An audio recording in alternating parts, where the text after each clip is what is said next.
Hello दोस्तों, कैसे आप लोग। मैं उम्मीद करता हूँ आप अच्छे होंगे और आपका पढ़ाई अच्छा चल रहा होगा। चलिए आज की इस वीडियो में हम लोग मैथ के क्वेश्चन के बारे में बात करेंगे। अभी आपका हाल ही में एनटीपीसी सीबीटी 1 का एग्ज़ाम ख़त्म हुआ है। उसमें जितना भी मैथ का क्वेश्चन पूछा गया वो सभी का एक कलेक्शन है। आगे आने वाले सभी एग्जाम के लिए ये बहुत ज़्यादा इंपॉर्टेंट क्वेश्चन हो जाएगा। जैसे कि आपका एनटीपीसी सीबीटी 2 हो गया, आरआरबी ग्रुप डी हो गया, रेलवे डीएफसीसीआईएल हो गया। ये सभी एग्जाम के लिए ये सब क्वेश्चन जो है ये बहुत ज़्यादा इंपॉर्टेंट है, क्योंकि सभी क्वेश्चन टीसीएस के द्वारा पूछा गया है और आपका एग्जाम भी कहीं ना कहीं टीसीएस के द्वारा ही होना है। ठीक है, तो आज जो हम लोग डिस्कस करेंगे ये पेपर पूछा गया है 30/12/2020 के फर्स्ट शिफ्ट का पेपर है। ठीक है, जो मैं पीछे वीडियो दिया हूँ, अगर आप नहीं देखे तो एक बार देख लीजिए। ठीक है, चलिए देखिए आज हम पहला क्वेश्चन का करते हैं सॉल्यूशन। देखिए आपका पहला क्वेश्चन जो है क्या कर रहा है। देखिए अगर इसको आप समझ पाते हैं तो बहुत जल्दी सॉल्यूशन कर लीजिएगा, नहीं समझ पाते तो आपको टाइम लग जाएगा। आपको समझना क्या है इसमें कि देखिए दिया है आपका x प्लस में 1/x इक्वल टू में 5 दिया है।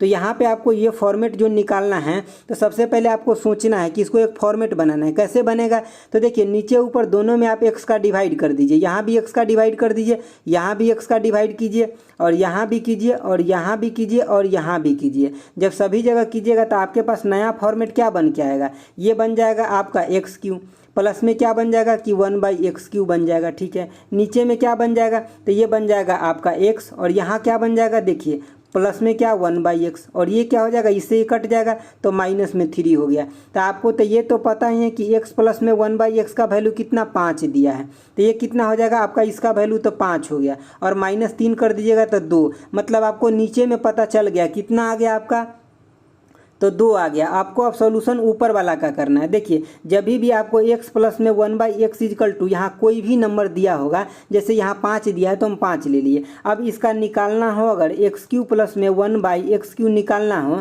तो आपको सिंपल क्या करना है ना, इसी नंबर का क्यू कर देना है। कितना, इस नंबर का क्यू, और माइनस में क्या करना है, तो इसी नंबर को 3 से गुना करके घटा देना है। समझिए बातों को, जिस नंबर को आप क्यू किए इसी नंबर को क्या करना है, 3 से गुना करके घटा देना है। तो जब आप इसको क्यू किए तो कितना आया, तो क्यू किए तो आपको 125 आ गया, और इसमें से घटाइएगा कितना 15, तो आपको कितना आ गया, तो 110 आ गया। आपको निकालना था यही चीज़। तो देखिए ऊपर वाला ये कितना आ गया, 110 आ गया। तो मतलब आपका फाइनल आंसर कितना आ जाएगा, 110, और नीचे में कितना आया था, तो 2 आया था। तो 2 से डिवाइड कर दीजिए तो कितना आ गया, आपका आंसर आ जाएगा 55। तो आपका आंसर पता चल गया। सबसे इसमें समझने वाली बात क्या था कि आपको ये फॉर्मेट बनाना सीखना पड़ेगा। ये आप कैसे सीख पाइएगा, तो आप क्वेश्चन के रिवीजन करते रहिए। जितना भी आप मेरे साथ ज़्यादा रिवीजन कीजिएगा उतना आपको फॉर्मेट पता चल जाएगा। चलिए हम लोग दूसरा क्वेश्चन देखते हैं। देखिए आपका दूसरा क्वेश्चन है, कह रहा है कि x इक्वल टू आपको इतना दिया है, आपको निकालना क्या है, तो 6x² माइनस में 24x और प्लस में 12 इक्वल टू क्या होगा। ठीक है, आपको बताना है। तो सबसे पहले बात आपको यहाँ से इसको भी आपको एक फॉर्मेट बनाना पड़ेगा। जैसे कि आप ले लीजिए x माइनस में 2 और इक्वल टू में क्या √5 ले लीजिए। अब इसको जब आप स्क्वायर कीजिएगा तो क्या हो जाएगा, x² प्लस में कितना 4 और माइनस में कितना 4x हो जाएगा, इक्वल टू में 5 हो जाएगा। अब आप यहाँ पे क्या देख रहे हैं कि x² माइनस में 4x और इक्वल टू में इसको अगर 4 को इधर लाइएगा तो 1 बच जाएगा। समझ गए। आपको अब यहाँ पे क्या दिख रहा है, एक चीज़ तो दिख रहा होगा कि क्या कि x² माइनस 4x, और यहाँ क्या है तो 6x² है और माइनस में 24 है। इसके मतलब अगर हम दोनों साइड 6 से गुना करते हैं पूरे इक्वेशन में, इधर भी 6 से और इधर भी 6 से, तो कोई दिक्कत नहीं है, बिल्कुल नहीं। तो यहाँ कितना आ गया, 6x² आ गया, और माइनस में कितना हो गया, तो 24x हो गया, और इक्वल टू में कितना 6 हो गया। तो हमें तो ये पता चला, इतना तो हमारा मिल गया। अब एक और क्या है, तो प्लस में 12 जोड़ना है। अगर हम ये बोले कि इधर भी 12 जोड़ लेते हैं और इधर भी 12 जोड़ लेते तो कोई दिक्कत नहीं होगा। तो आपको क्या आ जाएगा, 6x² और माइनस में 24x और प्लस में कितना 12, इक्वल टू में कितना आ गया, 18 आ गया। तो यही 18 क्या हो जाएगा, आपका आंसर हो जाएगा। समझ गए बातों को। तो ये सब चीज़ें आपको सीखना पड़ेगा। अगर ये चीज़ें नहीं सीखिएगा, डायरेक्ट आप यहाँ x का स्क्वायर कर लीजिएगा तो ये चीज़ें इतना लेंदी हो जाएगा कि आप उसको बाद में बना भी नहीं पाइएगा, और लास्ट में आप छोड़ दीजिएगा। कई बार लेंदी हो जाता है क्वेश्चन तो लोग छोड़ देते हैं, लेकिन लेंदी क्वेश्चन जो दिया रहता है ना, इसमें कंसेप्ट छुपा रहता है। अगर आप इस चीज़ों को फॉलो कर लीजिएगा तो कितना देर लगेगा बनाने में। तो मेरे साथ जुड़े रहिए, आपको सब कंसेप्ट अच्छे से सिखाएंगे। ठीक है, चलिए देखते हैं अगला क्वेश्चन क्या है। आपका तीसरा नंबर, देखिए आपका 3 नंबर क्वेश्चन कह रहा है कि x प्लस में 1/x इक्वल टू 12 दिया हुआ है। उसके बाद क्या दिया हुआ है कि x² minus 1/x equal to कितना दिया है, तो 53 दिया है। उसके बाद आपको निकालने के लिए बोल रहा है कि x के पावर 4 माइनस 1/x के पावर में 4। तो सबसे पहले आप क्या कीजिए, इसका होल स्क्वायर कर लीजिए, इसका दोनों साइड होल स्क्वायर कर लीजिए। जब होल होल स्क्वायर कर लीजिएगा तो आपके पास क्या आ जाएगा कि एक्स स्क्वायर प्लस में कितना तो 1/x स्क्वायर प्लस में कितना आ जाएगा तो 2 इंटू में x इंटू में 1/x आ जाएगा इजकल टू कितना तो 12 का स्क्वायर कितना आ जाएगा तो 144 आ जाएगा। तो यहाँ से आपको क्या निकल जाएगा एक्स स्क्वायर प्लस में 1/x स्क्वायर इजकल टू कितना होगा, इससे ये कट जाएगा तो आपके पास 142 आ जाएगा। समझ गए बातों को। तो एक तो आपका इक्वेशन ये हो गया और दूसरा इक्वेशन क्या हो गया कि ये हो गया। अब आप क्या कीजिए कि दोनों इक्वेशन को मल्टीप्लाई कर दीजिए। दोनों इक्वेशन को जब मल्टीप्लाई कर दीजिएगा तो क्या आ जाएगा, जब यहाँ पे आप कीजिएगा x square minus 1/x square और इंटू में क्या कीजिए तो एक्स स्क्वायर प्लस में 1/x स्क्वायर को मल्टीप्लाई कीजिए तो आप आगे आपको क्या करना पड़ेगा 53 इंटू में कितना तो 142 का ये दोनों का मल्टीप्लाई करना पड़ेगा। तो यही दोनों का मल्टीप्लाई आपको क्या दे देगा कि x के पावर में 4 माइनस 1/x के पावर में 4 दे देगा और इसका जब गुना कीजिएगा तो कितना आ जाएगा तो 7526 आ जाएगा। ये गुना कौन करेगा तो ये गुना करना आपका काम है। समझ गए बातों को। तो ये सब क्योंकि गुना आपके एग्जाम में तो आप ही को करना है ना, हम तो सिर्फ आपको कंसेप्ट बताएंगे। ये कहाँ से आ गया ऐसे तो आपको ये तो पढ़े ही होगा ना, a प्लस में b और a माइनस बी रहता है तो कैसे आप लिखते हैं कि a स्क्वायर माइनस में b स्क्वायर। तो यही चीज़ यहाँ पे a प्लस में a माइनस बी इसको मान लीजिए और a प्लस बी इसको मान लीजिए तो आपका काम हो जाएगा। ठीक है, तो आपका आंसर कितना आ जाएगा 7526 आ जाएगा ये दोनों को गुना करने के बाद। चलिए देखते हैं अगला 4 नंबर क्वेश्चन क्या है। देखिए आपका 4 नंबर क्वेश्चन है कि आपको x इजकल टू इतना दिया गया और फाइंड क्या करना है कि एक्स स्क्वायर प्लस में 1/x स्क्वायर निकालना है और इस टाइप के क्वेश्चन भर भर के आता है एग्जाम में। ठीक है, तो देखिए आपको ये चीज़ें पता होगा, अगर नहीं पता है तो सीख लीजिए। जब भी आपको x इजकल टू इस टर्म में अगर दिया रहे तो आपको सबसे पहले पहला नंबर का स्क्वायर करना है तो कितना हो जाएगा 9। उसके बाद दूसरा नंबर का स्क्वायर करना है, दूसरा नंबर मतलब ये हो गया, इसका स्क्वायर कीजिएगा तो कितना देगा 8। जब भी इस दोनों का डिफरेंस आपको 1 मिल जाए इसका मतलब क्या, जो x का वैल्यू है ना, अगर x का वैल्यू है 3 प्लस में 2√3 तो 1/x का वैल्यू कितना हो जाएगा ना, सिर्फ यहाँ पे साइन चेंज हो जाएगा। क्या हो जाएगा साइन चेंज, मतलब क्या हो जाएगा 3 माइनस 2√2 हो जाएगा। यहाँ पे √2 कर लीजिए। ठीक है, तो यही चीज़ हो जाएगा। अब अगर आप इस दोनों चीज़ को जोड़िएगा तो क्या हो जाएगा x प्लस में 1/x इजकल टू कितना, अभी दोनों को जोड़िएगा तो ये कट जाएगा, मतलब आपके पास 6 आ गया। तो अब आप इसका आसानी से स्क्वायर कर लीजिए तो क्या हो जाएगा एक्स स्क्वायर प्लस में कितना 1/x स्क्वायर और प्लस में 2 इजकल टू कितना तो 36 हो जाएगा। तो यहाँ पे आप एक्स स्क्वायर प्लस में 1/x स्क्वायर इजकल टू कितना 2 इधर ले जाके घटा लीजिए तो आपका आंसर कितना आ जाएगा 34 आ जाएगा। समझ गए बातों को। तो हमेशा आपको ये चीज़ों को ध्यान रखना है। ये कैसे आता है तो कंपोनेंडो डिविडेंडो से आता है। आपको ये चीज़ें अगर करना है तो करके देख सकते हैं। जैसे कि आप 1/x अगर कीजिएगा तो इसके मतलब ये पूरा का पूरा वैल्यू नीचे आ जाएगा और नीचे जब वैल्यू आ जाएगा तो फिर आपको यहाँ नीचे से रूट हटाने के लिए आपको नीचे में गुना करना पड़ेगा। कितना का तो 3, यहाँ पे कितना का गुना कीजिएगा तो 3 माइनस 2√3 का गुना कीजिएगा तो ऊपर में तो भी उतना से कीजिएगा माइनस से, तो नीचे वाला क्या टर्म आ जाएगा आपके पास 1 आ जाएगा, तो ऊपर वाला सिर्फ टर्म जो बचेगा ये माइनस में यही टर्म बच जाता है। तो चलिए प्रोसीजर वो होता है लेकिन आप डायरेक्ट ऐसे याद रख सकते हैं। चलिए अगला क्वेश्चन देखते हैं क्या है। देखिए आपका 5 नंबर क्वेश्चन क्या कर रहा है कि x इजकल टू में 3 प्लस में √8 दिया है, आपको ये चीज़ें निकालना है। तो फिर आप कैसे कीजिए, इसका सोल्यूशन कैसे कीजिएगा। देखिए यहाँ पे भी आप इसका स्क्वायर कीजिएगा तो आपको कितना आ जाएगा, तो जब स्क्वायर कीजिएगा यहाँ पे तो 9, इसका स्क्वायर कीजिएगा तो आपके पास 8 आ गया। इसके मतलब फिर से डिफरेंस 1 आ गया, तो डिफरेंस 1 आ गया तो x का वैल्यू अगर ये है तो 1/x का क्या हो जाएगा तो साइन चेंज हो जाएगा, 3 माइनस कितना हो जाएगा √8 हो जाएगा। समझ गए बातों को। अभी दोनों चीज़ों को आप जोड़ लीजिए। जब दोनों चीज़ों को जोड़िएगा तो x प्लस में 1/x इजकल टू कितना होगा, आप फिर ये दोनों को भी जोड़िएगा तो इससे क्या होगा ये कट जाएगा और ये दोनों बच जाएगा, कितना हो जाएगा 6 हो जाएगा। आपको हम अभी पीछे क्या बताया कि जब भी x plus 1/x is equal to कुछ भी दिया हो और हमें निकालना क्या हो x³ प्लस में 1/x³ निकालना हो तो क्या करते हैं इसी नंबर का क्यू कर देते हैं और माइनस में क्या करते हैं 3 इंटू में यही नंबर कर देते हैं। तो कितना हो जाएगा इसका क्यू, यहाँ से देखिए 6 आप कॉमन भी ले सकते हैं तो कितना हो जाएगा 36 माइनस में 3 हो जाएगा तो कितना होगा 6 गुने में 33 हो जाएगा। तो कितना होगा 6 3 18 के 8 आपके पास 1 बच गया, 6 3 18 और 1 19 मतलब कितना हो गया 198 आपके पास आंसर आ गया। तो ये सब चीज़ें आप तभी मतलब जब क्वेश्चन बनाइएगा ना तभी सीख पाइएगा। और बिल्कुल ऐसे ही क्वेश्चन आता है एग्जाम में। आप लोगों को लग रहा होगा कि सर भारी क्वेश्चन आएगा ऐसा वैसा, बिल्कुल नहीं। ये भी क्वेश्चन इतना ईजी नहीं जब तक आप समझिएगा नहीं। अगर स्क्वायर कर लिए गलती से भी ना तो आप बहुत आगे मतलब बहुत टाइम लगा लीजिएगा क्वेश्चन में अगर ये चीज़ों को फॉलो नहीं करते हैं तो।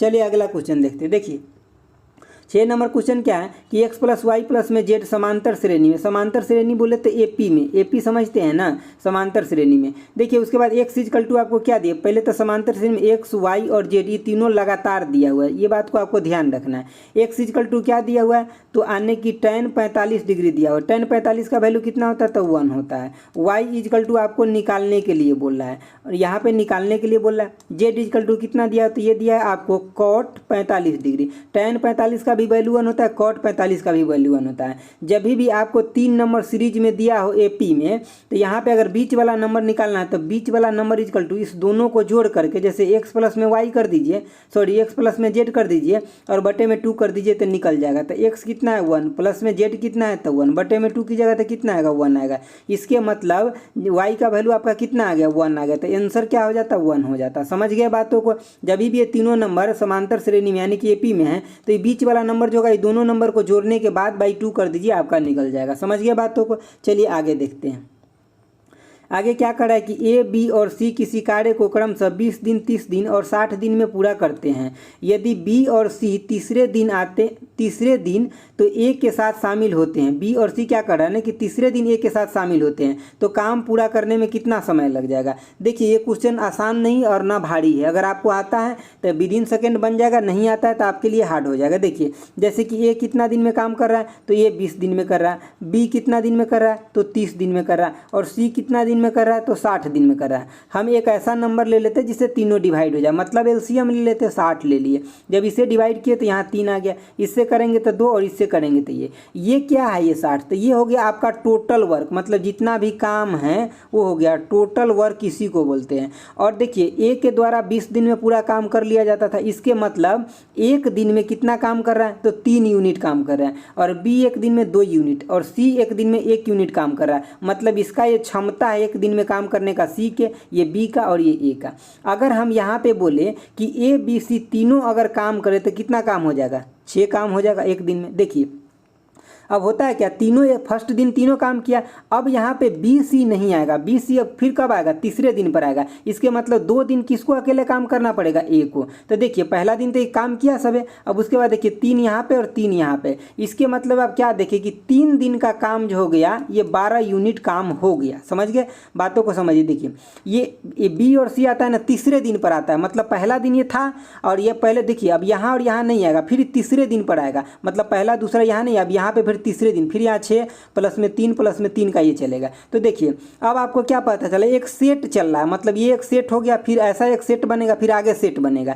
इसके मतलब एक सेट में कितना 12 यूनिट काम हो जा रहा है। टोटल काम कितना है 60 यूनिट। इसके मतलब 5 सेट ऑफ वर्क करना पड़ेगा, ऐसे 5 बार सेट ऑफ वर्क करना पड़ेगा, तो कितना हो जाएगा, टोटल 60 काम हो जाएगा। ठीक है। अब देखिए एक सेट ऑफ वर्क में कितना दिन लग रहा है, तो 3 दिन लग रहा है, और हमको 5 सेट ऑफ वर्क ऐसा बनेगा तो 3 गुने 5, इसके मतलब कितना हो गया, तो 15 डे में क्या हो जाएगा, 15 दिन में ये सब मिलजुल करके काम को समाप्त कर देगा। समझ गए बातों को कि नहीं समझे, समझ गए होइएगा इतना बात। ठीक है। तो यही चीज़ एक क्वेश्चन में कह रहा था, सबके पहले एफिशिएंसी निकाल लेना। उसके बाद देखिए यहाँ पे तीनों मिलकर काम किया, उसके बाद यहाँ पे ए और यहाँ पे फिर से ए किया, क्योंकि बी सी तो गायब है। बी सी फिर कब आएगा, तीसरे दिन आएगा। ठीक है, क्योंकि पहला दूसरा दिन तो आया नहीं, तीसरा दिन आएगा फिर। समझ गए बातों को, अगर यहाँ ही काम करके गया तो फिर तीसरा दिन आएगा।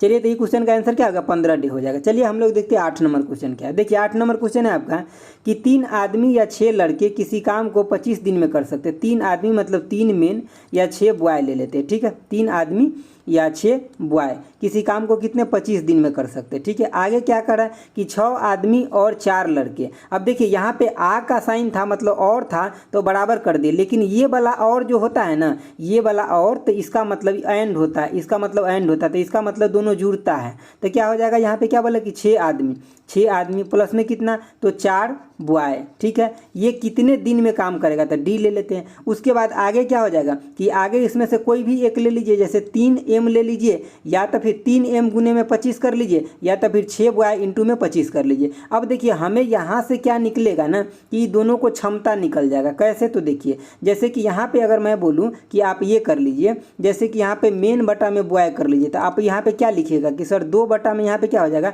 मैं यहाँ पे लिख लेता हूँ, इधर मेरा पेन नहीं चलता। देखिए अगर मैं मेन बटा बॉय की बात अगर करूँ तो क्या हो जाएगा, यहाँ पे 2/1 हो जाएगा। इसके मतलब क्या हुआ कि ये आदमी है, इसको कार्य करने का क्षमता अगर 2 है तो इस बॉय के कार्य करने का क्षमता कितना है, 1 है, जो लड़का है उसका। ठीक है, तो हमें आगे निकालना क्या है, देखिए तो हमें निकालना है कि अगर 6 आदमी मिल जाए और 4 गो लड़का मिल जाए तो कितने दिन में काम को कर लेगा। तो देखिए हम मान लिए कि डी दिन में काम कर लेगा, तो ये 6 गो जो आदमी इसमें किससे गुना करे, तो इस 2 से। इसका कार्य करने की क्षमता कितना है, 2, और प्लस में इस 4 में कितना से गुना करे, तो 1 से, क्योंकि लड़का के कार्य करने का क्षमता कितना है, 1। इक्वल टू में क्या, हम देखिए यहाँ 3 गुने में मेन लिए, तो जब हम मेन लिए आदमी लिए हैं तो यहाँ पे कितना से गुना करना पड़ेगा, 2 से। अगर यहीं आप बॉय लिए रहते तो 1 से गुना करते, तो यहाँ 6 आ जाता, तो दोनों बात बराबर ही है। समझ गए बातों को। तो यहाँ पे देखिए अब 25 आ गया। अब इसको देखिए यहाँ कितना हो गया, ये हो जाएगा आपका 6 दूना 12 और प्लस में कितना 4 16। तो इसमें क्या कीजिए, यानी कि 3 गुने में 2 गुने में कितना 25 बटा में कितना 16 कर दीजिए। इसके मतलब आपका क्या आ जाएगा, इससे ही कट जाएगा, 8 हो जाएगा। मतलब यहाँ पे आपका 75 बटा में कितना 8 डे में क्या हो जाएगा, आपका काम हो जाएगा। समझ गया, कितने लोग को मिलकर, 6 आदमी और 4 लड़के को मिला करके। समझ गया बातों को। चलिए अगला क्वेश्चन देखते हैं। देखिए अगला क्वेश्चन है आपका कि एक दुकानदार ने 1000 किलोग्राम चावल खरीदे। चावल का एक हिस्सा 10% लाभ पे तथा शेष 20% हानि पर बेचते हैं, तो दुकानदार को कुल 5% का हानि होता है, तो 20% हानि पे कितने मात्रा बेची गई। तो देखिए इसको आप 2 तरीके से बना सकते हैं, हम दोनों तरीका बता देते हैं, दोनों ईजी है। एक तो बना सकते हैं आप मतलब मिक्सचर एलिगेशन से, और दूसरा एक्स मान के। देखिए मान लीजिए आपको जो निकालना है इसी को x मान लीजिए। ठीक है, तो देखिए आप x अगर इसको मान लीजिए कि x किलोग्राम जो है, ये मतलब x किलोग्राम जो बेचा गया ये 20% की हानि पे, तो यहाँ पे आप क्या लिख लीजिए, x गुने में कितना 20 बटा में 100 लिख लीजिए। और प्लस में अब कितना बच गया, तो प्लस में जो बच गया, अभी हानि है तो इसको आपको माइनस में लेके चलना है। और प्लस में क्या हो जाएगा, तो 1000 माइनस में 1, सब इतना बच गया। इसको 10% प्रॉफिट पे बेचे। ठीक है, 10% प्रॉफिट 10/100 इक्वल टू में कितना हुआ कि इस टोटल के ऊपर 5% का हानि हुआ, तो टोटल में क्या कर लेना पड़ेगा, माइनस कर लेना पड़ेगा। और ये टोटल में माइनस कर लीजिएगा 1000 और गुने में कितना 5 बटा में 100 कर लीजिएगा। अब इसका यहाँ से सॉल्यूशन करके जब x निकालिएगा ना, बहुत आसानी से निकल जाएगा, कोई बड़ी बात नहीं। देखिए यहाँ x/5 हो जाएगा। ठीक है, यहाँ पे इससे ही कट जाएगा। ठीक है, और ये को यहाँ पे आ जाएगा तो इसमें कट जाएगा तो 100 हो जाएगा, और यहाँ पे बटे में यहाँ 10 बच जाएगा। ठीक है, जब इसको काटिएगा तो हो जाएगा यहाँ पे -50 आ जाएगा। जब इसको आप काटिएगा तो आपको यहाँ 500 मिल जाएगा। समझ गए, ये सिंपल बात हो गया। एक चीज़ हम आपको और यहाँ बता दें, देखिए जैसे कि आप मिक्सचर एलिगेशन से करिएगा तो कैसे करिएगा कि आपको 20% का हानि हुआ है तो -20 लिख लीजिए। उसके बाद क्या हुआ है कि आपको 10% का प्रॉफिट हुआ है तो 10% प्रॉफिट लिख लीजिए। आपको बीच में क्या आया है, तो बीच में आया है आपको -5% का हानि आया है। तो देखिए इधर जो आपका क्वांटिटी आएगा ये आएगा 20% हानि वाला, इधर आएगा 10% प्रॉफिट वाला। तो इसको आप क्या कीजिए, इधर से घटाइए। तो -20 में से -5 घटाइएगा तो कितना हो जाएगा, -15 हो जाएगा। अब -5 में से -10 कीजिएगा तो कितना हो जाएगा, ये भी माइनस आपको 15 आ जाएगा। तो इसके मतलब ये माइनस से माइनस कट गया और इससे भी ये कट जाएगा।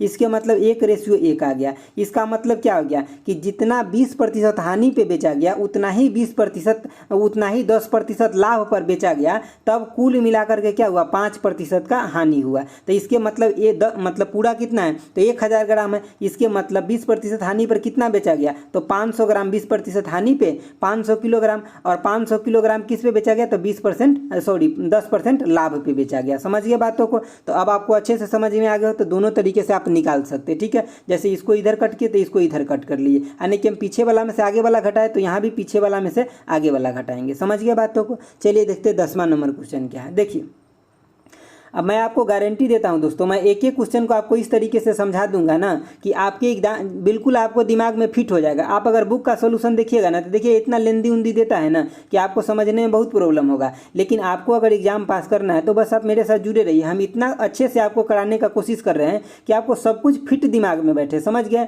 और मैं एसके झा सर का फार्मूला का भी बुक करा रहा हूँ, इस तरीके से करा रहा हूँ ना कि आप अपने से 10 बार भी पढ़ लीजिएगा ना तो वो चीज़ें आपको ग्रैप नहीं हो पाएगा जितना मैं आपको डीप में अच्छे से बता रहा हूँ। आप 1 घंटा 2 घंटा टाइम निकाल के उसको देख लीजिए, नहीं तो एग्जाम से आने के बाद अगर एक क्वेश्चन छूट जाता है ना तो बहुत ज़्यादा पछतावा होता है। समझ गए बातों को। तो अभी टाइम निकाल के उसको देख लीजिए, बहुत मेहनत करके आपके लिए वो चीज़ें मैं बना रहा हूँ। जो फार्मूला का मैं बुक दे रहा हूँ, ठीक है।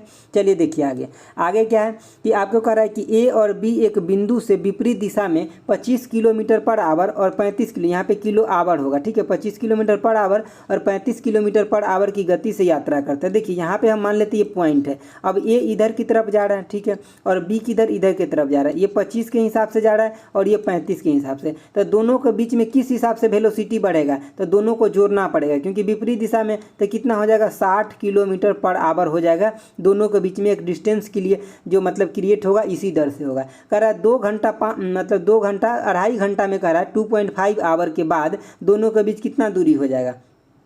तो सिंपल बात है, v इक्वल टू क्या होता है, d/t होता है, और यही तो हमें निकालना है। तो d इक्वल टू क्या हो जाएगा, तो इसका वेलोसिटी कितना है, मतलब कितना मतलब किलोमीटर पर आवर, तो 60 हो जाएगा।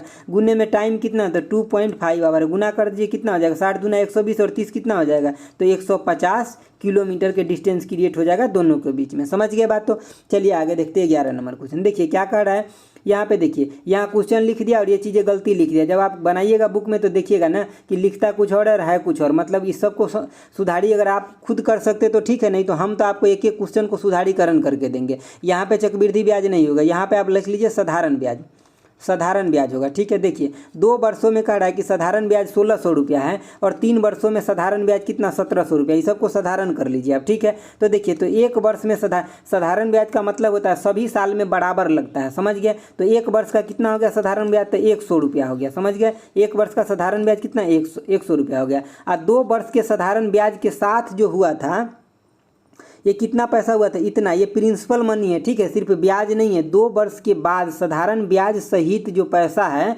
ये 1600 रुपया हो गया, और 3 वर्षों के बाद साधारण ब्याज सहित पैसा जो है उसका जितना दिया था ये 1700 हो गया, ठीक है। तो 1 वर्ष का आपका ब्याज कितना 100 रुपया निकल गया। इसके मतलब 1400 रुपया रहा होगा इसका मूलधन। कितना रहा होगा मूलधन, मूलधन इसका रहा होगा 1400 रुपया, क्योंकि आपको पता क्या है कि जो साधारण ब्याज होता है सभी साल में बराबर चलता है। तो यहाँ पे 2 साल के लिए जो ब्याज इसको लग करके इतना 1600 आया है, इसके मतलब इसका मूलधन कितना 1400 रहा होगा। तो आपसे पूछ क्या रहा है, दर पूछ रहा है। तो आपको पता है क्या, ब्याज बराबर क्या होता है मूलधन गुने में कितना समय, गुने में कितना तो दर, बटे में कितना 100। अब आप यहाँ से आसानी से निकाल सकते हैं ब्याज कितना है तो 100, और यहाँ पे गुना इधर 100 को ले आए तो 100 इधर हो जाएगा, इक्वल टू कितना हो जाएगा तो 1400 हो गया, और टाइम कितना 1 वर्ष हो गया, और यहाँ पे आर लिख लीजिए, दोनों से दोनों कट जाएगा, ठीक है। अब देखिए क्या हो जाएगा, आपका रेट कितना हो जाएगा, तो रेट हो जाएगा 100/14। तो ये कितना आ जाएगा, आपका रेट आ जाएगा लगभग 7 पॉइंट, मतलब थोड़ा सा आ जाएगा, ठीक है। 7 पॉइंट यहाँ क्लिक करिएगा तो ठीक है, 14,97 हो गया, और 2/14 आ जाएगा। इसके मतलब 7 1/7%, इतना परसेंट का आपका रेट ऑफ इंटरेस्ट आ जाएगा। समझ गए बातों को। जहाँ भी क्वेश्चन में थोड़ा भी गड़बड़ी है उसको हम पूरा सुधार के आपको देंगे, समझ गए बातों को। देखिए आगे 12 नंबर क्वेश्चन क्या है। 12 नंबर क्वेश्चन है कि दो वस्तुओं में प्रत्येक का विक्रय मूल्य जो है यहाँ पे कितना है तो 990 रुपया है, ठीक है। अब आगे कह रहा है कि एक को 10% लाभ पर और दूसरे को 10% हानि पे बेचा गया, तो प्रतिशत लाभ या हानि क्या होगा। तो देखिए जब भी आपको यहाँ विक्रय मूल्य, बातों को ध्यान रखना है, क्रय मूल्य की बात नहीं कर रहा है, विक्रय मूल्य होना चाहिए। जब ये विक्रय मूल्य है ना तो इसके लिए हमेशा क्या होगा, हानि होगा, और कितना का होगा तो माइनस में x² बटे में 100। तो ये x क्या है तो यही है जो मतलब जितना परसेंट के हानि और जितना परसेंट के लाभ पे बेचा गया, ठीक है। तो ये देख लीजिए, अब क्या कर लीजिए 10 गुने में 10 कर लीजिए, बटे में कितना कर लीजिए 100 कर लीजिए, ठीक है। तो आपको कितना आ जाएगा, मतलब 1% का क्या हो जाएगा यहाँ पे हानि हो जाएगा, क्या हो जाएगा हानि हो जाएगा। समझ गए बातों को। अगर आप हानि लिखते तो यहाँ माइनस लगाना जरूरी नहीं है, समझ रहे, क्योंकि ऑलरेडी आप हानि लिख ही रहे तो माइनस लगाना जरूरी नहीं। अगर आप हानि नहीं लिखते तब आप माइनस लगा सकते, समझ गए बातों को। तो 1% का इसका टोटल हानि हुआ। चलिए आगे क्वेश्चन देखते हैं। आगे आपका 13 नंबर क्वेश्चन है। देखिए क्या कर रहा है कि वह राशि ज्ञात करें यदि 20% की दर से 2 वर्ष के साधारण ब्याज तथा चक्रवृद्धि ब्याज का अंतर इतना है। तो ये क्वेश्चन हमेशा पूछा जाता है, आपको याद रखना है कि 2 वर्षों के लिए जब भी बात करें ना तो एगो सिंपल सा फॉर्मूला आप याद रखिए, कंपाउंड इंटरेस्ट माइनस में सिंपल इंटरेस्ट इक्वल टू में जितना भी मूलधन है P इंटू में कितना तो R बटा में 100 का होल स्क्वायर। बस यही चीज़ें आपको याद रखना है। P क्या है तो मूलधन है, प्रिंसिपल मनी, और ये आपको डिफरेंस हमेशा दिया रहता है जब भी 2 साल के पूछता है, और ये आपको हमेशा यही चीज़ पूछा जाता है या ये चीज़, दोनों में से कोई एक पूछा जाएगा। तो आपसे अभी क्या पूछ रहा है, तो अभी आपसे ये पूछ रहा है, समझ गए, P पूछ रहा है। तो कैसे निकालिएगा, तो देखिए P इजकल टू में क्या हो जाएगा, तो आप यहाँ पे इसका डिफरेंस दिया गया कितना 50 गुने में क्या कीजिए तो 100 गुने में 100 कर लीजिए, ठीक है, ये ऊपर चला जाएगा। अब नीचे क्या आ जाएगा, तो 20 गुने में 20 आ गया। अब इसको काटिए तो कितना 5 से ये और 5 से ये हो गया, ठीक है, 5 यहाँ आ गया 5 यहाँ, तो मतलब 50 25 और 25 पंजे कितना, तो 125 और एगो जीरो आ जाएगा, मतलब इसका मूलधन कितना था, तो 1250 था। एक क्वेश्चन कितना सिंपल है दोस्तों, देखिए, लेकिन आपको ये चीज़ें याद आना चाहिए। कैसे याद आएगा, आप मेरे साथ प्रैक्टिस करते रहिए, आपको हम सब कुछ याद दिला देंगे, ठीक है। आगे देखिए क्वेश्चन क्या कर रहा है, क्वेश्चन कर रहा है cos 1 डिग्री प्लस में cos 2 डिग्री प्लस में cos 3 डिग्री से लेकर के ये यहाँ तक गया है। इसके मतलब इसके साथ यहाँ पे और रहा होगा कि cos 178 भी रहा होगा, बिल्कुल रहा होगा। तो देखिए जब हम cos 1 डिग्री को क्या लिख सकते हैं, देखिए cos 1 डिग्री और प्लस देखिए फर्स्ट टर्म प्लस में लास्ट टर्म को लिख रहे हैं, इसको हम क्या लिख सकते हैं लास्ट टर्म को कि cos 180 माइनस में 1 डिग्री लिख सकते हैं कि नहीं लिख सकते, बिल्कुल लिख सकते हैं। तो ये क्या हो जाएगा कि cos 1 डिग्री और माइनस में आप क्या हो जाएगा ना कि cos 1 डिग्री होगा। क्यों, क्योंकि देखिए ये 180 है तो cos का तो cos रह जाएगा, लेकिन ये किस क्वाड्रेंट में जाएगा, तो सेकेंड क्वाड्रेंट में जाएगा। जब सेकेंड क्वाड्रेंट में जाएगा तो cos का घर सेकेंड क्वाड्रेंट में नहीं है, वहाँ साइन और कोसाइन का होता है, तो ये क्या हो जाएगा माइनस हो जाएगा, तो ये आप क्या हो जाएगा कट जाएगा। तो इसी तरह से 2 डिग्री 78 से कट जाएगा और एगो लास्ट में मतलब बीच में जो बच जाएगा क्या, तो cos 90 जो बचेगा ना, तो cos 90 का भी वैल्यू कितना होता है, जीरो होता है। तो इस सभी इक्वेशन का वैल्यू कितना आ गया, तो आपका जीरो आ गया, मतलब लड्डू आ गया। समझ गए बातों को, तो ये क्वेश्चन आपको प्रैक्टिस से पूरा क्लियर हो जाएगा। चलिए आगे देखते हैं 15 नंबर क्वेश्चन। देखिए आपका 15 नंबर क्वेश्चन है, कह रहा है यहाँ पे cos 12 डिग्री, इसी तरह से 84 डिग्री, फिर 68 डिग्री। तो देखिए जब यहाँ पे cos 12 डिग्री है ना, तो इसको देखिए cos 12 डिग्री, ये ठीक है, ये लिख लिए। इसके बाद देखिए इसको अगर कर लीजिए यहाँ पे, तो क्या कीजिएगा कि आप कर लीजिए cos 180 और माइनस में 12 कर सकते हैं ना, 168 को 180 माइनस 12 लिख सकते हैं। फिर यहाँ पे वही सीन आ गया क्या कि cos 12 और माइनस में कितना, तो फिर से cos 12 आ जाएगा, क्योंकि 180 है तो cos के cos से रहेगा, लेकिन सेकेंड क्वाड्रेंट में ही चला जाएगा। तो इसमें सेकेंड क्वाड्रेंट में इसका घर नहीं है, तो मतलब क्या हो जाएगा माइनस हो जाएगा। तो ये दोनों मिलकर के जीरो दे दिया। उसी तरह से 96 और 84 भी मिलकर के जीरो दे देगा, तो मतलब पूरा इक्वेशन का वैल्यू क्या हो जाएगा, जीरो हो जाएगा। समझ गए बातों को। चलिए आगे देखते हैं।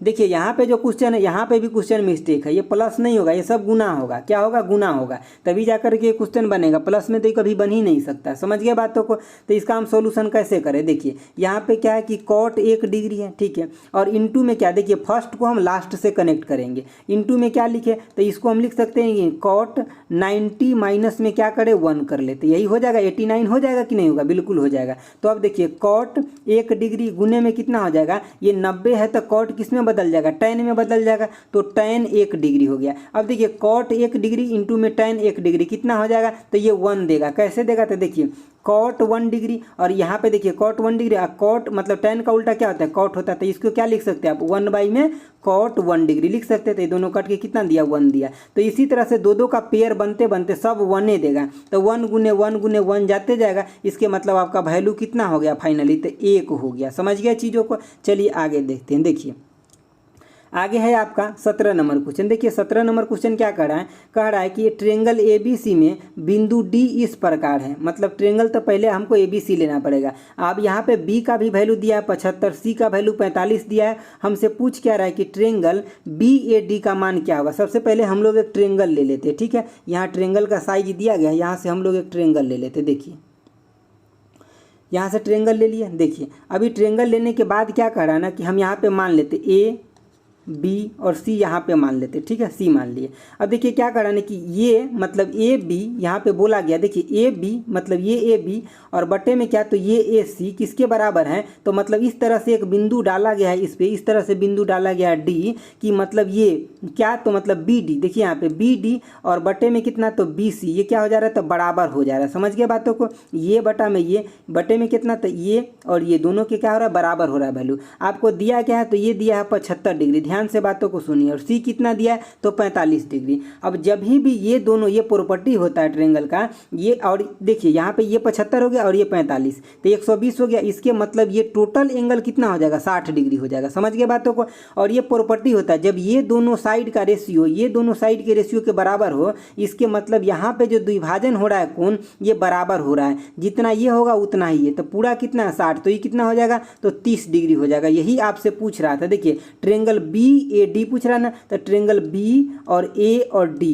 और जो चीज़ें बीच में रहता है यही हमें निकालना होता है। ये जो बीच में रहता है ना यही निकालना होता है, तो ये हमें निकालना था, तो ये हमें कितना आ गया 30 डिग्री आ गया। समझ गया बातों को। ये सब प्रॉपर्टी है, ये सब आपको ध्यान में तभी रहेगा जब आप बार बार रिवीजन करते रहिएगा। समझ गया बातों को। चलिए आगे चलते हैं। देखिए आगे आपका 18 नंबर क्वेश्चन क्या कर रहा है, ए बी और सी का औसत आयु कितना है 18 वर्ष है। तो देखिए हम यहाँ ले लेते ए प्लस में बी प्लस में सी का औसत आयु 18 है। इसके मतलब 18 गुने में 3 टोटल आयु हो जाएगा। उसके बाद आगे क्या बोला कि सी प्लस में डी और ई का औसत कितना है, तो 12 है। तो देखिए यहाँ पे हम ले लेते सी प्लस में डी प्लस में ई का कितना है, तो इसका है 12, मतलब 12 गुने में 3 कर लेते, कोई प्रॉब्लम नहीं। चलिए आगे देखिए, आगे कह रहा है ई तथा एफ का कितना है, तो यहाँ 6.5 है। तो देखिए ई प्लस में एफ का कितना है, तो 6.5 मतलब 13 हो जाएगा, हम डायरेक्ट ले रहे हैं। उसके बाद क्या हो जाएगा, ई प्लस में सी का कितना बोल रहा है, तो ई प्लस में सी का कितना बोल रहा है, तो ये बोल रहा है आपका 3.5 मतलब 7 हो जाएगा। ठीक है, आपसे फाइनली क्या पूछ रहे हैं कि ए प्लस बी प्लस में सी प्लस में डी प्लस में ई प्लस में एफ का क्या हो जाएगा औसत। ठीक है, मतलब सभी का जोड़ करके पूछ रहा है। तो सबसे पहले बात हमें A plus B plus C plus D plus में ई प्लस में एफ निकालना पड़ेगा, छः का वैल्यू। ठीक है, तो देखिए यहाँ पे ए प्लस बी प्लस में सी हमारे पास है और यहाँ पे क्या है सी प्लस में डी प्लस में ई है। इसके मतलब यहाँ से हमें डी ई को सिर्फ जोड़ना है। तो हम क्या करें यहाँ पे ना, ये इक्वेशन जो देख रहे हैं ना सी प्लस में ई है, इसको अगर हम इसमें से घटा लेंगे तो हमें डी निकल जाएगा, बिल्कुल निकल जाएगा। तो देखिए यहाँ पे हम हमारे पास डी का वैल्यू क्या आ जाएगा, तो डी का वैल्यू आपका आ जाएगा 36। यहाँ पे देखिए 36 माइनस में कितना कर लीजिए, तो 7 कर लीजिए, तो कितना बच जाएगा 29 बच गया। किसका वैल्यू, डी का वैल्यू हो गया। हम थोड़ा इसको ऊपर कर लेते या इधर कर लेते। देखिए तो डी का वैल्यू आपका कितना आ गया, तो डी का वैल्यू आपका 29 आ जाएगा। ए प्लस बी प्लस सी और डी का भी मिल गया। और यहाँ पे देखिए ई एफ का हो गया, इसके मतलब आपके पास सबका वैल्यू आ गया। किसका किसका सबका आ गया, तो ए प्लस में बी प्लस में सी प्लस में डी प्लस में ई और प्लस में एफ, ये सब वैल्यू कितना आ जाएगा। तो आप बोलिएगा सर ये सब वैल्यू आ जाएगा 18 गुने में 3 और प्लस में डी का कितना है, तो डी का स्पेशल है 29 और ई एफ का कितना है, तो ई एफ का आपको दिया हुआ है 13। जब ये सबको जोड़िएगा तो आपका क्या आएगा, टोटल वैल्यू आएगा, लेकिन हमसे पूछ रहा है औसत। तो इसके मतलब हमें इसमें क्या करना पड़ेगा कि 6 से भाग भी देना पड़ेगा। तो सबसे पहले इस सभी को जोड़िए, उसके बाद भाग दीजिएगा ना। तो देखिए इस सबको यहाँ पे जोड़िएगा तो क्या हो जाएगा, यहाँ पे 54 हो गया। ठीक है, उसके बाद इसमें कितना जोड़िए 29 जोड़िए, यहाँ पे 7 घटाए तो 29 हुआ ना, 36 माइनस 7। ठीक है, उसके बाद कितना हो जाएगा 13 हो जाएगा। तो सबको जोड़ लीजिए, कितना 9 4 13 और 3 कितना हो गया 16 हो गया। ठीक है, उसके बाद कितना हो जाएगा, यहाँ पे 5 और 2 कितना हो गया 7 और 1 8 और 1 9 हो गया, 96 हो गया। अब इसमें क्या कीजिए, आप 6 से भाग दीजिए, 6 से भाग दीजिएगा तो कितना हो जाएगा, तो यहाँ पे देखिए एक मरतबे कितना हो गया 6, यहाँ पे 3 बचा और 6 ये 16 हो गया। तो इसके मतलब सब का औसत कितना है, तो सब का औसत हो जाएगा आपका 16 ईयर हो जाएगा। समझ गए बातों को। तो यही चीज़ें आपको निकालना था। ठीक है, यहाँ पे देखिए एक मरतबे कितना 6, यहाँ पे आपको बच गया 3 और 6, ठीक है 6 हो जाएगा। तो 16 ईयर क्या हो जाएगा, सभी का एवरेज मिला करके 16 ईयर हो जाएगा। चलिए अब हम लोग देखते हैं अगला क्वेश्चन क्या है। अगला क्वेश्चन आपका 19 नंबर क्या कर रहा है कि 6 पेन का विक्रय मूल्य क्या होगा, मतलब 6 गो पेन है उसका विक्रय मूल्य 14 पेन के क्रय मूल्य के बराबर है। तो आपको सिर्फ यहाँ लिख लेना है। क्या पूछ रहा है कि प्रतिशत लाभ पूछ रहा है। तो देखिए 6 पेन है मतलब 6 पेन का क्या, तो यहाँ पे आपको विक्रय मूल्य मतलब सेलिंग प्राइस इजकल टू क्या बोल रहा है कि 14 पेन का क्या, तो क्रय मूल्य, मतलब क्रय मूल्य बोले तो ये कॉस्ट प्राइस हो गया। ठीक है, इतना में खरीद रहा है। तो देखिए यहाँ पे सेलिंग प्राइस बटे में क्या कर लेते हैं, कॉस्ट प्राइस। तो यहाँ पे क्या आ जाएगा, यानी कि 14 बटा में कितना आ गया 6, इसको अगर कट कीजिएगा तो कितना आ जाएगा 7 बटा में 3 आ जाएगा। इसके मतलब क्या, कॉस्ट प्राइस मतलब खरीद रहा है 3 में और बेच रहा है कितने 7 में, तो प्रॉफिट कितना का हो रहा है, तो 4 का। अगर हम प्रॉफिट परसेंटेज की बात करें तो 4 का प्रॉफिट हो रहा है, कितना पे 3 पे हो रहा है। तो ये कितना परसेंट हो जाएगा, तो 133.33% हो जाएगा। इतना परसेंट को इसका प्रॉफिट हो रहा है। समझ गए बातों को। चलिए देखते हैं 20 नंबर क्वेश्चन। देखिए 20 नंबर आपका क्वेश्चन है कि एक आयताकार पार्क का विकर्ण आपको दिया। तो सबसे पहले एक आयत बना लीजिए। यहाँ पे देखिए एक आयत हो गया, इसका विकर्ण दिया है, कितना दिया है विकर्ण, तो 18 दिया हुआ है। समझ गए बातों को। आगे देखिए कह रहा है इसका क्षेत्रफल भी दिया है, तो हम इसको ए मान लेते हैं, इसको बी मान लेते हैं।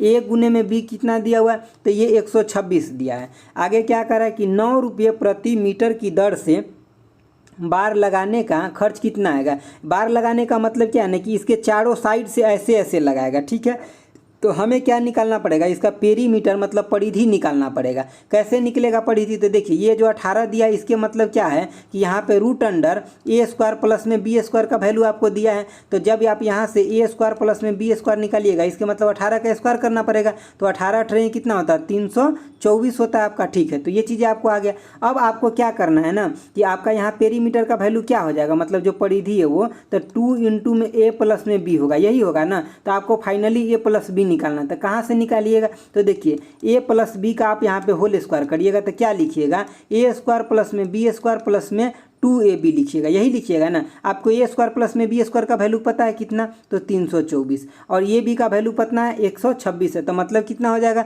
200 आपके 52 हो जाएगा। जब इसको जोड़िएगा तो कितना हो जाएगा, तो आपके पास 6 ये हो गया और ये हो जाएगा कितना 7 हो जाएगा और ये कितना हो जाएगा तो आपके पास 5 हो जाएगा। 576 आ गया। मतलब क्या आपको ए स्क्वायर प्लस में बी स्क्वायर इक्वल टू 576 आ गया। तो ए प्लस बी कितना आ जाएगा, तो देखिए ए प्लस में बी आपका आ जाएगा, इसको रूट अंडर कर लीजिएगा तो 24 आपका आ जाएगा। ए प्लस बी 24 आ गया, इसका मतलब ए इंटू में 2 इंटू में ए प्लस बी कितना आ जाएगा, तो ये आपका आ जाएगा 48। अब 48 तो इसका हो गया क्या, सिर्फ इसका परिधि हो गया। अब 48 मीटर हो गया और 1 मीटर के लिए खर्च कितना लग रहा है 9 रुपये। तो मतलब टोटल खर्च कितना हो जाएगा, तो इसको आप क्या कीजिएगा 9 से गुना कर लीजिए, सिंपल बात है। देखिए टोटल खर्च यहाँ की अगर हम बात करें, टोटल खर्च कितना लग जाएगा, तो आप यहाँ पे 48 गुने में 9 कर लीजिए। तो 9 अठे कितना हो गया 72 के 2 आपके पास 7 बच गया और 9 चौक कितना हो गया 36 और 7 कितना हो गया 40 और 3 43 हो जाएगा, समझ गया। तो मतलब 400 आपके 32 रुपया हो गया। मतलब यहाँ के 9 अठे 72 के 2 हो गया, आपके पास 7 बच गया, ठीक है। 9 चौक 36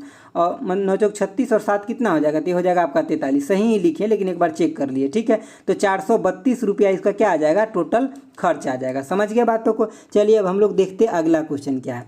देखिए आपका अगला क्वेश्चन ये चीज़ें दिया गया और आपको निकालने के लिए क्या बोल रहा है कि आप मतलब ये चीज़ें आपको दिया गया एक रिलेशन निकालना क्या आपको कि 10 tan a प्लस में कितना 24/39, इसके साथ ये गुना में है यहाँ पे, ठीक है। और उसके बाद आपको -10 sec a निकालना है, ठीक है। तो देखिए सबसे पहले बात आपको यहाँ पे किसका उल्टा है, तो कॉस का उल्टा ये सेक होता है। इसके मतलब कॉस थीटा इक्वल टू क्या होता है, तो कॉस थीटा पी मतलब साइन थीटा अगर मैं आपको बोलूँ क्या होता है, तो आप बोलिएगा सर p/h, कॉस थीटा में तो b/h। और tan थीटा की अगर मैं बात करूँ तो क्या बोलिएगा, tan थीटा p/b, यही बोलिएगा ना। ये किसी भी राइट एंगल ट्रेंगल में ये क्या होता है परपेंडिकुलर, ये होता है हाइपोटेनस और ये होता है आपका बीज होता है बेस होता है। तो यहाँ पे देखिए इसके मतलब यहाँ पे इसको उल्टा कर दिए तो कॉस थीटा का वैल्यू आपको कितना दिया हुआ है, तो मतलब सेक थीटा का जो दिया है उसका उल्टा हो जाएगा। तो मतलब यहाँ कितना हो जाएगा 5/13 हो गया। तो आपको क्या पता चला ना, यहाँ पे sine theta p/h cos theta b/h, तो ये b है मतलब b 5 हो गया बेस और यहाँ पे हाइपोटेनस कितना हो गया 13। इसके मतलब आपको बोलूँ मैं कि p निकालिए, क्या निकालिएगा, तो आप कहिएगा तुरंत 13 का स्क्वायर कीजिए सर और माइनस में 5 के स्क्वायर कीजिए तो कितना आ जाएगा p, तो 12 निकल के आ जाएगा। अब आपका कहानी यहीं पे पूरा सोल्व हो गया। देखिए tan थीटा इक्वल टू कितना, तो आप 10 से गुना कीजिए, 10 गुने में कितना tan थीटा आपको क्या लिखे p/b, यहाँ पे p कितना है तो 12, 12 में कितना कर लीजिए b कितना है तो 5 कर लीजिए, हो गया। आगे देखिए आगे आपको क्या करना है प्लस में करना है कितना, तो 24/39 और गुने में क्या करना है, तो यहाँ पे देखिए कॉसेक थीटा है, कॉसेक थीटा बोले तो साइन थीटा के उल्टा, साइन थीटा के उल्टा बोले तो कितना, तो h/ यहाँ p हो जाएगा, h कितना है आपका 13 और p कितना है, तो p है आपका यहाँ पे 12, तो ये हो जाएगा। उसके बाद नीचे में साइन थीटा, ये p/h होता है, अब ये भी उलट जाएगा क्योंकि अब ऊपर में जाएगा तो सेम उलट जाएगा। तो इसके मतलब इसका भी वैल्यू कितना हो जाएगा 13/12।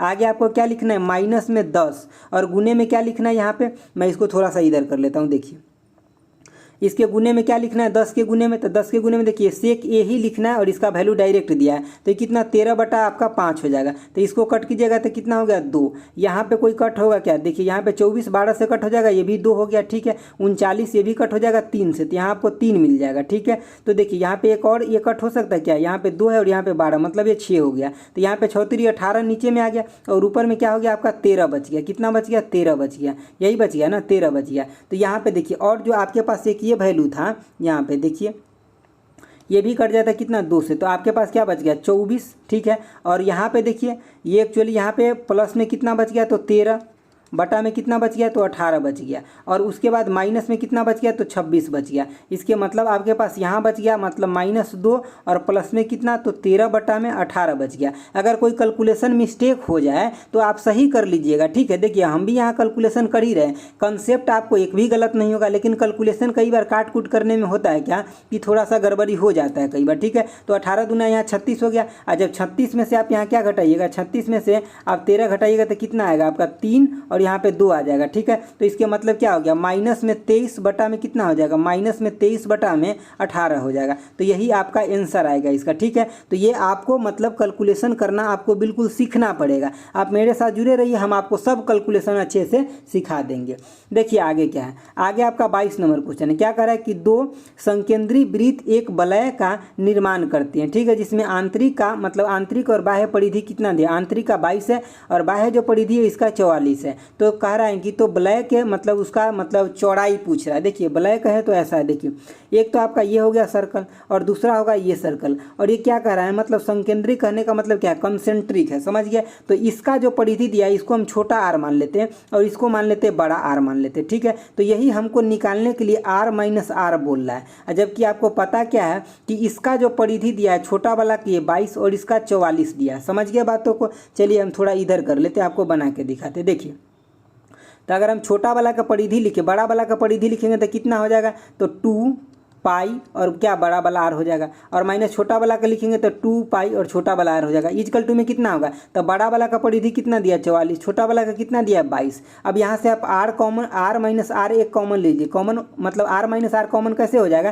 तो देखिए यहाँ पे 2 पाई हो जाएगा, इक्वल टू में कितना आपके पास 22 बच गया। तो यहाँ पे आर माइनस आर कितना हो जाएगा, तो यहाँ पे क्या बोलिए 22 बटे में कितना, तो 2 गुने में 22 और गुने में 7 हो जाएगा, इससे अभी कट जाएगा तो आपके पास कितना बच गया, इससे भी ये भी कट जाएगा। तो 3.5 सेंटीमीटर क्या हो जाएगा, इसके बीच का चौड़ाई हो जाएगा, ये हो जाएगा, समझ गया। और यही आपको निकालना था, तो समझ गया क्वेश्चन को। चलिए अगला क्वेश्चन देखते हैं। देखिए आपका अगला है 23 नंबर क्वेश्चन। देखिए 23 यहाँ पे आप बराबर कर लीजिए, यही सब थोड़ा थोड़ा मिस्टेक है क्वेश्चन में कहीं कहीं, जो हम आपको पूरा क्लियर करके देंगे। देखिए क्या कह रहा है कि वृत्त ए मतलब वृत्त पर ए बी तथा सी बिंदु है, ठीक है। तो कह रहा है ए बी और ए सी बराबर है किसके, तो 7√2 के बराबर है। आपको कह रहा है कि ट्रेंगल बी ए सी 90 डिग्री है, तो वृत्त के त्रिज्या आपसे पूछा जा रहा है, ठीक है। तो हम लोग सबसे पहले एक वृत्त ले लेते हैं, ठीक है। देखिए यहाँ से एक वृत्त ले लेते हैं। देखिए ये हो गया आपका मतलब थोड़ा सा ऊपर नहीं थोड़ा नीचे ले लेते हैं। देखिए ये हो गया आपका वृत्त, ठीक है। देखिए अब ये वृत्त है, कह रहा है ना कि ए बी सी हम मान लेते हैं कहाँ पे, ए यहाँ पे, ठीक है। मतलब ए आपको निकालना है, क्या बोला है कि ए 90 डिग्री, तो 90 डिग्री को ए यहाँ पे ले लेते हैं, ठीक है, बी यहाँ पे ले लेते हैं और सी यहाँ पे ले लेते हैं। अब देखिए सबसे पहली बात क्या है ना, जब भी आपको एक कोण अगर मान लीजिए कि 3 गो चीज़ों को मिला करके और एक जगह कहीं भी 90 डिग्री बन रहा है, तो इसका प्रॉपर्टी होता है ट्रेंगल का कि इसके मतलब ये दोनों जो पॉइंट उठा है ना, ये बिल्कुल और बिल्कुल कहाँ से उठा है, तो डायामीटर से उठा है। डायामीटर से आप 2 पॉइंट को उठाइए, ठीक है, जो डायामीटर मतलब व्यास जो होता है किसी भी सर्कल का, यहाँ से 2 पॉइंट उठाइए और कहीं भी मिला दीजिएगा ना पूरे सर्कल में, तो वो 90 डिग्री बन जाएगा। देखिए आप यहाँ मिलाए हैं तभी भी 90 डिग्री बना, यहाँ मिलाते तभी भी 90 डिग्री बनता है, और यहाँ मिलाते हैं तभी भी 90 डिग्री बनता है। इसके मतलब जब भी ये 90 डिग्री का जिक्र करेगा ना, तो आपको समझ जाना है कि यही डायामीटर है। समझ गए बातों को। तो चलिए हम लोग देखते हैं जो हम लोगों से क्वेश्चन पूछा गया था। तो देखिए यहाँ पे ए बोल रहा है आपको यहाँ पे 90 डिग्री है, ठीक है। आगे क्या बोल रहा है कि ये जो भुजा दिया गया ए और सी दिया गया, ये भी कितना, तो 7√2 है, और ये कितना है, तो ये भी आपका 7√2 है। आपसे पूछ क्या रहा है, तो रेडियस, इसके मतलब ये वैल्यू आपसे पूछ रहा है। तो पहली बात देखिए, जब भी आपको राइट एंगल ट्रायंगल बनता है, ये 90 डिग्री मान लिया बन गया है, तो आपको अगर ये निकालना होता है तो 90 डिग्री के दोनों जो साइड में होता है इसको क्या करते हैं, अगर ये मान लीजिए कि ये हो गया आपका पी, ये बी हो गया और ये एच हो गया, तो एच आप कैसे निकालते हैं, तो √π² प्लस में √b² करते, यही करते हैं ना। तो कौन सा साइड आप ले रहे हैं, जो 90 डिग्री के बगल में, तो 90 डिग्री के बगल में आपका एगो ये है और एगो ये है। इसके मतलब ये जो आपका निकलेगा ये पूरा के पूरा व्यास कैसे निकलेगा, तो इसका मतलब ये हो गया अंदर रूट क्या, तो 7√2 का होल स्क्वायर और प्लस में कितना, तो फिर से 7√2 का होल स्क्वायर। तो ये कितना हो गया 49 दूना 98 और ये भी 98 होगा, मतलब रूट के अंदर कितना हो जाएगा, तो 196 हो जाएगा, और ये वैल्यू कितना हो जाएगा, तो 14 निकल के आ जाएगा। तो ये 14 क्या निकल के आया, तो ये पूरा का पूरा व्यास निकल के आया। हमसे पूछा है क्या जा रहा है, रेडियस, तो रेडियस कितना हो जाएगा, 7 हो जाएगा, आधा। समझ गया क्वेश्चन को अच्छे से। चलिए देखते हैं अगला 24 नंबर क्वेश्चन। देखिए क्या कह रहा है कि आपको 1 से 55 के बीच में कुल कितना अभाज्य संख्या है, मतलब आपसे प्राइम नंबर पूछा जा रहा है। समझ गए बातों को। देखिए अब आपको इतना ही नहीं याद रखना है, आप याद थोड़ा और ज़्यादा रख लीजिए। जैसे कि देखिए 1 से 25 के बीच में प्राइम नंबर 9 गो होता है। 25 से अगर मैं बात करूँ आपको 25 से लेकर 50 के बीच में तो कितना होता है, 6 होता है। 50 से लेकर के 75 के बीच में बात करें तो इसमें भी 6 गो होता है। और हम 75 से लेकर के और 100 के बीच में बात करें तो इसमें 4 गो होता है। तो ये टोटल 1 से लेकर 100 तक के बीच में अगर प्राइम नंबर आपसे पूछ ले तो कितना होता है, तो ये होता है टोटल 25 गो होता है। देखिए यानी कि 9 6 15 और 15 10 25 गो होता है। तो आपसे 50 55 तक पूछा गया तो आप सबसे पहले 50 तक देख लीजिए कितना हो गया, 15 गो हो गया। अब इस 50 से आगे बढ़िए तो 51 प्राइम नंबर है क्या, नहीं। 52 भी नहीं है। 53 है क्या, हाँ, एक हो जाएगा 53। 54 भी नहीं है। तो इसके मतलब टोटल प्राइम नंबर कितना हो जाएगा, तो 16 गो हो जाएगा।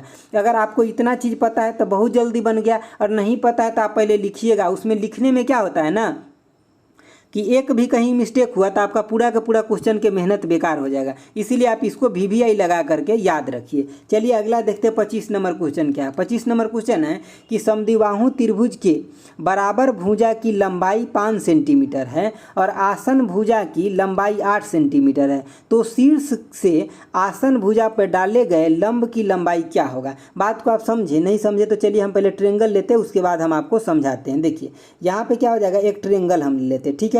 अब इसको क्या है, समद्विबाहु त्रिभुज है, मतलब ये बोल रहा है 5 है और ये भी 5 है, और इसका जो बेस है ना, जो बोल रहा है आसन भुजा, ये 8 है। कह रहा है ये एक लंब डाला गया यहाँ से, ठीक है। तो इसका आपको क्या पूछ रहा है ना, इसी का लंबाई पूछ रहा है। समझ गए बातों को। तो ये अगर 5 हो गया और ये जो अगर समद्विबाहु त्रिभुज ये भी बराबर ये भी बराबर है, तो ये कितना हो जाएगा, ये 90 डिग्री बनेगा, कोई डाउट ही नहीं है। समझ गए बातों को। तो देखिए जब ये 90 डिग्री, ये दोनों बराबर है और यहाँ से जब ये लंब डाला गया तो इसके मतलब इस जो 8 है तो इसको विभाजित कर देगा, ये 4 हो जाएगा और ये भी 4 हो जाएगा। तो आपको क्या पता चल गया ना, ये 4 हो गया, ये 5, तो ये निकालना है। तो ये कैसे निकालिएगा, तो ये यही निकालिएगा, 5 का होल स्क्वायर कर दीजिए, पाइथागोरस पर में लगा दीजिए, माइनस कितना 4 का होल स्क्वायर कर दीजिए। तो 25 माइनस 16 होगा तो कितना 9 हो जाएगा रूट अंडर। तो ये कहा कितना आ जाएगा, 3 आ जाएगा। तो ये भुजा का लंबाई कितना हो जाएगा, 3 हो जाएगा, जो ये लंब है इसका। समझ गए। देखिए कितना आसान क्वेश्चन, लेकिन आपको कंसेप्ट आना चाहिए। देखिए आगे 26 नंबर क्वेश्चन क्या है कि किसी संख्या में से उसी संख्या का क्या करें 25% घटाने पे 24 आता है, तो संख्या क्या होगा। तो मान लेते हैं संख्या x है और माइनस में क्या कर ले, इसी का 25% घटा लेते हैं, मतलब x बटा में 4 घटा लेते हैं, इक्वल टू कितना 24 हो गया। जब इसको हम जोड़ेंगे तो क्या हो जाएगा, 4x माइनस 1x, तो 3x बटे में कितना, तो 4 इक्वल टू में कितना, तो 24। अब इससे ही क्या हो जाएगा, यहाँ पे गुना हो जाएगा, मतलब ये 4 हो जाएगा, तो x इक्वल टू कितना हो जाएगा, इससे ही कट जाएगा, तो 8 कितना हो गया, 32 आपका हो गया। तो मतलब वो संख्या 32 है जिसमें से 25% घटाने पर इस संख्या का आपको क्या प्राप्त होगा, 24 प्राप्त होगा। चलिए आगे देखते 26 नंबर क्वेश्चन क्या कह रहा है ना कि पंचभुज के सभी अंतःकोणों का योग क्या होगा। तो देखिए पंचभुज जब भी अंतःकोणों की बात करेगा तो टोटल अंतःकोणों का योग जो पूछेगा ना, तो देखिए मैं यहाँ पे लिख देता हूँ, अंतःकोण का जो योग होगा वो कितना होगा, अंतःकोणों का जो योग होगा ये हो जाएगा आपका कि 180 इंटू में n-1 होता है। n क्या है, n-2 होता है, ठीक है। ये n क्या है, तो नंबर ऑफ भुजा है। यहाँ पे पंचभुज बोल रहा है तो 5 लेंगे, जब खष्टभुज बोल देगा तो 6 लेंगे, ट्रेंगल बोल देगा तो 3 लेंगे। समझ गया। तो यहाँ क्या हो जाएगा 180, यहाँ पे 5 लीजिए और -2 चल गया तो 3 हो गया, तो कितना हो गया 8 3 54 और 0, मतलब 540 डिग्री हो जाएगा किसी भी पंचभुज के अंदर के सभी कोणों का योग। चलिए देखते हैं अगला क्वेश्चन 28 नंबर। देखिए आपको क्या पूछ रहा है 28 नंबर क्वेश्चन में कह रहा है कि यानी कि घनाभ के तीनों संलग्न सतह का क्षेत्रफल दिया गया है, कितना, तो A B और C दिया गया, ये क्षेत्रफल दिया गया, तो इसका आयतन आपसे पूछ रहा है। तो देखिए सिंपल बात है, आपको घनाभ बनाने आता है, बिल्कुल आता होगा। देखिए मैं थोड़ा सा बता देता हूँ आपको, देख लीजिए घनाभ कुछ ऐसा ही दिखता है, ठीक है, ये आपका घनाभ हो गया। तो देखिए इसमें सभी सतह का जो क्षेत्रफल दिया गया ना, जब भी आपको आयतन पूछेगा तो सिंपल बात है, आपको याद रखना है वॉल्यूम मतलब क्या कि तीनों सतह का जो क्षेत्रफल है इसको अंदर में आप गुना कर दीजिए, A गुने में B गुने में C कर दीजिए, यही आपका क्या हो गया कि आपका वॉल्यूम निकल के आ गया। ये वैल्यू अगर कुछ दिया रहता, मान लीजिए 10 दिया रहता, ये भी 10 ये भी 20, कुछ भी दिया रहता ना, तो आपको क्या करना, सिर्फ रूट के अंदर डाल के मल्टीप्लाई करके उसको बाहर निकाल देना, यही आपका क्या हो जाएगा कि आयतन हो जाएगा। सिंपल है, लेकिन आपको ये चीज़ें फार्मूला याद रहना चाहिए। चलिए अगला क्वेश्चन देखते हैं। देखिए आपको ये फॉर्म दिया गया, बोल रहा है P/Q के रूप में कैसे लिखे। तो देखिए जब भी आपको ये दिया, इसके मतलब देखिए 23 के बाद फिर 23 रिपीट हो रहा है, इसके मतलब 0.23 के ऊपर में क्या है तो बार लगा हुआ है, और इस बार को हटाने के लिए हमें बटे में क्या तो 9 लिखना पड़ता है, तो 23 बटा क्या हो जाएगा 99 हो जाएगा। तो यही इसका आंसर हो जाएगा। वेरी सिंपल क्वेश्चन है, लेकिन आपको ये कंसेप्ट पकड़ में आना चाहिए, समझिए बातों को। तो दोस्तों ये था आपका टोटल शिफ्ट का क्वेश्चन, ठीक है। तो मैं उम्मीद करता हूँ आपको बहुत अच्छे से समझ में आया होगा। अगर आपको समझ में आया है तो लाइक भी करिए और दोस्तों के साथ थोड़ा शेयर करिए, ताकि थोड़ा व्यू अच्छा आएगा तो हम आपको जल्दी से जल्दी पूरा बुक कंप्लीट करा देंगे, ठीक है। और मैं कोशिश करता हूँ कि हर दिन एक सेट दूँ, लेकिन आपका अगर सपोर्ट अच्छा रहे ना तो हम हर दिन आपको 2 सेट भी दे सकते हैं, समझ गए बातों को। तो ये थोड़ा आप पे भी डिपेंड करता है कि आप कितना लाइक शेयर और सब्सक्राइब करते हैं, उस हिसाब से हम आपको 2-2 सेट दे करके बहुत जल्दी खत्म करा देंगे। आप विश्वास कीजिए, चाहे आपको NTPC देना हो चाहे ग्रुप डी देना हो, अगर ये पूरा बुक आप बना के जाते हैं मेरे साथ तो आप एग्जाम में बहुत बेस्ट स्कोर करके आने वाले, अच्छा नहीं बेस्ट स्कोर करके आने वाले, ठीक है। तो आज के लिए इतना ही रखते हैं। Thanks for watching. Okay bye, जय हिंद दोस्तों।